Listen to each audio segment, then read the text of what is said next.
What's going on, YouTube? Got another knife review here for you. This is one that's been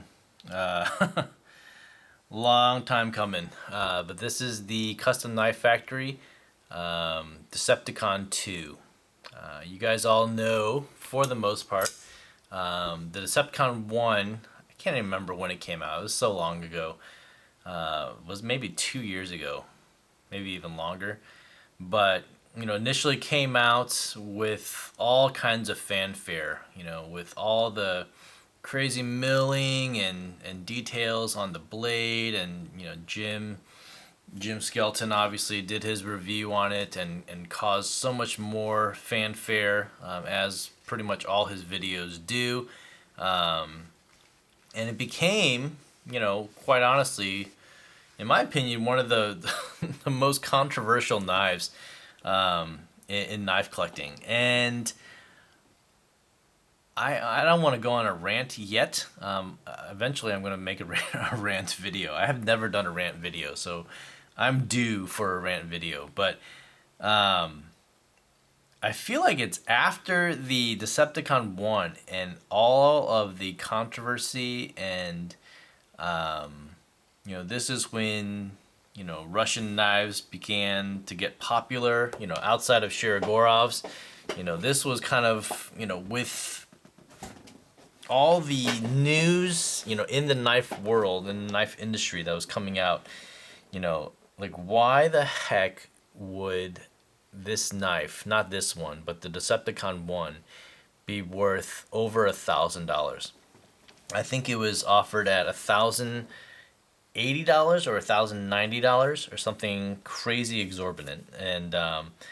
And everybody was basically saying, "Oh man, it justifies the price. It justifies the price." And everybody, when they first got the knife, I think initially said, "Oh yeah, it justifies the price, and it's an absolutely amazing knife." And you know what? It was an amazing, amazing knife. But was it $1,000, straight? And given the terminology, oh, it's a mid-tech knife, and all these things, and I'm kind of going on a rant already. Was it worth it? In my opinion, I'll simply say no. It wasn't. It wasn't worth that kind of money.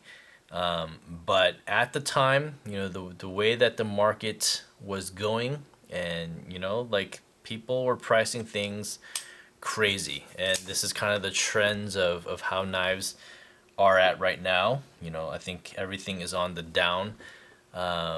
It's definitely a kind of a buyer's market. But anyway, all that aside, this knife review is meant to be talking about the Decepticon 2. And so obviously this one was offered after the Decepticon 1. Can't remember how much longer after it came out. But it's a design from Alexei Konygin, or Konygin, another Russian maker, designer. And I think I was introduced to his, the Decepticon line first from Ernie 0066. He's got a YouTube channel on here. Some of the most exotic knives that you'll ever see. If you hop onto his channel, he just does really short videos, kind of displaying the knife, doesn't talk. Just opens it a couple of times, and again, some of the most exotic looking knives, most beautiful, intricate knives with all the craziest materials on there. So this one came up, in a trade, and I can't remember. I think I traded a Grimsmo Norseman, a basic Norseman, and I got some cash as well for it, for this knife, because again, with the controversy, prices were going down, on this knife. Originally, I think it was around $875, and at the time, it was probably being valued down to like 600 or even 500 maybe. And one of the reasons why the prices, in my opinion, were going down, one was the controversy, and two, because of how rampant Chinese knives and Chinese clones were becoming. And AliExpress and DHgate or whatever. I'm not proponents of their website and of their practices, but they were pumping out knives that looked very similar, to what you have here. But it was missing quite a few details on the knife. But they were pumping them out for around $120-$130. And so, the question was like, man, if CKF is one, producing them in China, finishing them in Russia, does that warrant, a $500, $600 markup, and with slight, details that are a little bit different than these Chinese clone knives. And so I don't know. That's my particular opinion. I don't know if that's necessarily true, but that's what it kind of seemed like was going on, in these trends. And as you look at the knife market, the way it's been going, it's just been on the steady decline. It's completely in the pooper. But anyway, I'm talking about a lot of history, going into this knife because I think it's still controversial. But if I kind of throw all that to the wayside and just talk about this knife as a whole, guys, this knife and the Decepticon 1, they were awesome. They are awesome, awesome knives. I absolutely love this knife. I've customized it, to give it more of a Decepticon-y look, if you will. But, out of the box and everything, this is such a smooth knife. Everything about this knife is smooth. Falls pretty much on its own weight, much like a lot of other CKFs do. And I forgot to even talk about the story, behind this knife as well. When I got this knife, some of the milling on these scales were off. And Alexei Konygin, he also did this knife called the asymmetric, where there was like uneven grinds, and it was purposely that way.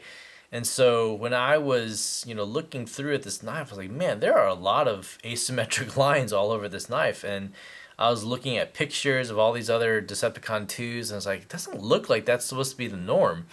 And so, I took some pictures and I sent them to Jim Skelton. He's like, dude, that thing is way off. And so appreciated his help, and then I contacted Mike, and I was like, I think I got a messed up defective knife. Not defective, but the milling's all jacked up on this, and so Mike's like, dude, I'll take care of it, and you can either send it back, or I was like, is there any way just to send? All I need is the outer scales, because everything else, for the most part, was fine.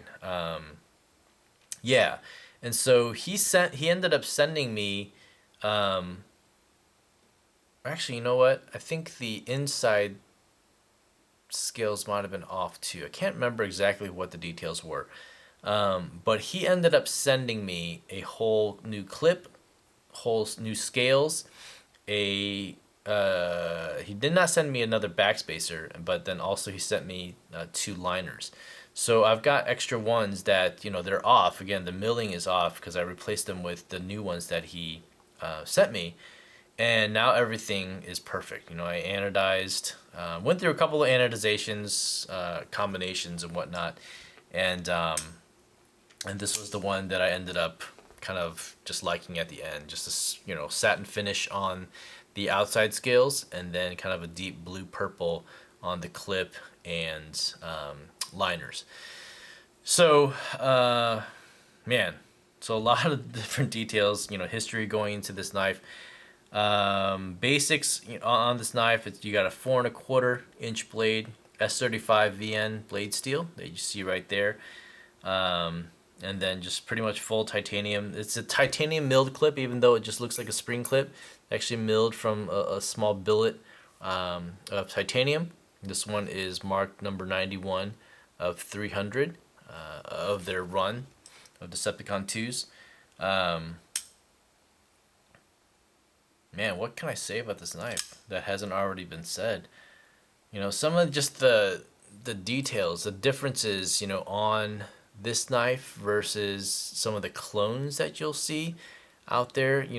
This again, it doesn't seem like a big deal at all. This one has this little line right here, whereas the clones don't. There's a number of features, milling inside, right here, which I think is exclusive to the real thing versus the clones. I could be wrong there.